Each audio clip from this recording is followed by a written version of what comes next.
presento mi primer informe como miembro de la poderosa diáspora esparcida por todo el mundo.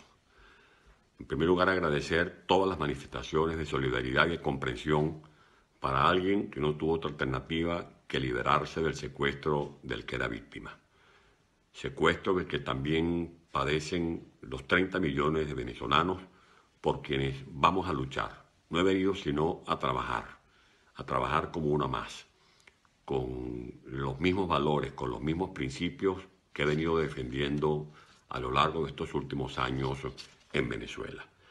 He podido sostener reuniones con distintas personalidades, de distintas tendencias, de distintas maneras de pensar, desde el presidente Santos en Colombia, los expresidentes Pastrana, el expresidente Uribe, los miembros de la Internacional de la Democracia Cristiana, los integrantes de la Internacional Socialista, líderes liberales como el diputado Albert Rivera, socialistas como Pedro Sánchez, conversaciones con el expresidente Felipe González, con el expresidente Aznar, la conversación solidaria con el presidente Rajoy, con su canciller, con su vicepresidenta, con su ministro del Interior, definiendo el estatus que todavía no se ha clarificado. Es un tema que estamos en proceso de análisis porque queremos un estatus que me permita no solamente poder visitar distintos países de Europa,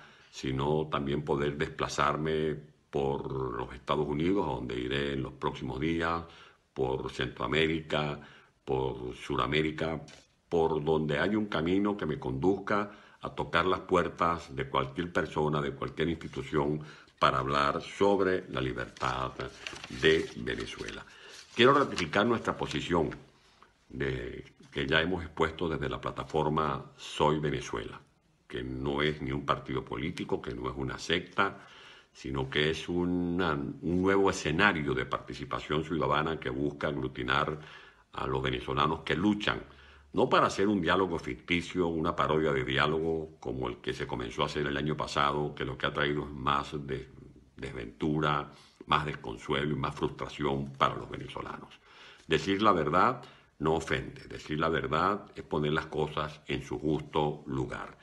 Nosotros creemos que lo que se va a hacer en Santo Domingo no va a producir los resultados que necesita Venezuela. Más que dialogar, es hora de una negociación para establecer los términos de la salida de Nicolás Maduro. Maduro ha colapsado la economía venezolana. Maduro no es que tiene a Venezuela al borde de un abismo, sino que ha hundido en un abismo a nuestro país, que lo que ve son sendas oscuras, caminos inciertos, gente sumida en la pobreza, gente sumida en una crisis moral que estamos llamados a resolver. Aspiramos que a nadie se le ocurra respaldar las pretensiones del gobierno de que se le reconozca esa inconstitucional Asamblea Nacional Constituyente. Que nadie comprometa la voz del pueblo de Venezuela pidiendo que se levanten las sanciones, porque no son sanciones contra el pueblo, sino sanciones contra individualidades que están relacionadas con el narcotráfico y con el terrorismo. Solo basta escuchar aquí en Europa que la oficina de narcotráfico instalada en Viena ha determinado que por lo menos el 60% de la cocaína que llega a Europa proviene de Venezuela. Estamos hablando de la necesidad de un canal humanitario que no puede administrar en ningún caso un gobierno que es responsable de gravísimos casos de corrupción, y un gobierno que ha dilapidado una fortuna, que ha malbaratado miles y miles de millones de dólares, mal pudiera administrar una ayuda humanitaria que más bien debe ser canalizada a través de movimientos religiosos que garanticen que esos alimentos, que esos medicamentos lleguen a quienes realmente lo requieren en estas circunstancias de emergencia humanitaria que vive Venezuela. Vamos a llevar la voz de los estudiantes, a reconocer que gracias a la lucha de los estudiantes, de los escuderos, de esos venezolanos que murieron, que dibujaron con su sangre el mapa sentimental de Venezuela en meses de protestas, es que hoy se habla de Venezuela en muchas partes del mundo. Vamos a pedir respaldo para las diligencias que ha hecho el señor Almagro como secretario general de la OEA, que Venezuela pueda encontrar mecanismos de solución de la crisis que estamos viviendo. Y hemos aclarado, como lo hice ayer, ante delegados de más de 170 países, que no aceptamos que se nos compare a nosotros en Venezuela como que si fuésemos el mismo cuadro de Colombia. Cuando se dice, bueno, es que así como hay un conflicto armado entre la FARC y el gobierno en Colombia, hay un conflicto entre la oposición y el gobierno de Venezuela. No, nosotros no somos la FARC, nosotros no somos traficantes de droga. Nosotros no somos responsables de crímenes de lesa humanidad. Nosotros no estamos haciendo una guerra con fusiles ni con secuestros. Nosotros simplemente pedimos soluciones electorales que fueron negadas, que fueron cerradas.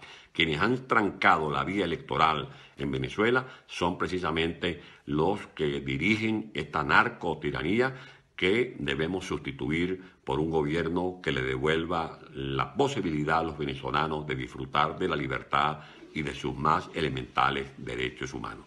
Seguiremos luchando por Venezuela, no los vamos a defraudar, alzando las mismas banderas de moralidad, de ética, de decoro, de coraje, de riesgo, junto a los millones de compatriotas que forman parte de la diáspora. Uno de los planteamientos que ya estamos por formular es que se emule el procedimiento adoptado por el gobierno de Perú, que es la regularización en muchos países de los venezolanos que no son simples inmigrantes, son refugiados, son venezolanos perseguidos políticamente por un régimen intolerante como el que estamos padeciendo en nuestro país. Que Dios bendiga al pueblo venezolano.